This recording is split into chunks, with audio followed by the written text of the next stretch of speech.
guys! This last video on psycholinguistics will be about aphasia, and it's based mostly on a guest lecture by Professor Mariën. Before 1861, they didn't know very much about aphasia. One of the common methods to analyze a person's psyche was phrenology. Phrenology is a pseudoscience that believes that the brain can be divided into different areas that each present different functions. Phrenologists would run their fingertips and palms over a person's skull to feel for indentations or enlargements, and they would take measurements of the overall head size of a person using a caliper. It was a method that was very often used, even in court cases. An indentation or enlargement of a specific area would signify a person's potential to commit murder. Luckily, they've evolved and they discovered that that's not really true. In 1861, a physician named Paul Broca made a huge discovery. He had a patient called Monsieur Le Borgne, who was also known as Monsieur Tantan, because his speech only consisted of one word, Tantan. Broca tried to discover what caused this, but was only able to find the cause in a post-mortem examination. When he examined the body, he discovered lesions in the frontal cortex of the left cerebral hemisphere.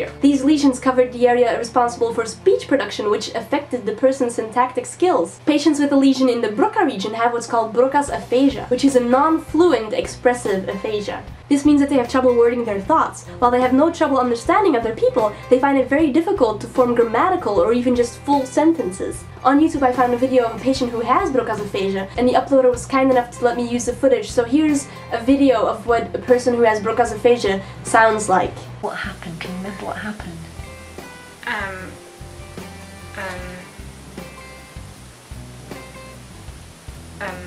School and English class.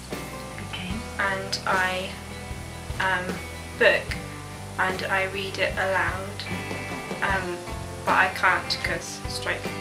Shortly after Broca discovered all of this, there was a German physician called Veronicas who decided to research the effects of brain diseases on language. He noticed that not all language deficits are the result of damage to the Broca area. He found that damage to the left posterior superior temporal gyrus, that's difficult to say, results in difficulty with language comprehension. This form of aphasia is called Veronicas aphasia. It is a very fluent and receptive form of aphasia, which means that these people have trouble understanding others. A person with this kind of aphasia speaks normally but uses random or invented words, leaves out keywords, substitutes key phrases or verb tenses, pronouns, and prepositions, and their sentences usually don't make any sense. Fire, see, it flows cold, or it gives, or kicks out, or bing, or whatever it is. We has no football far out. It's just pulling, see, but they feel it.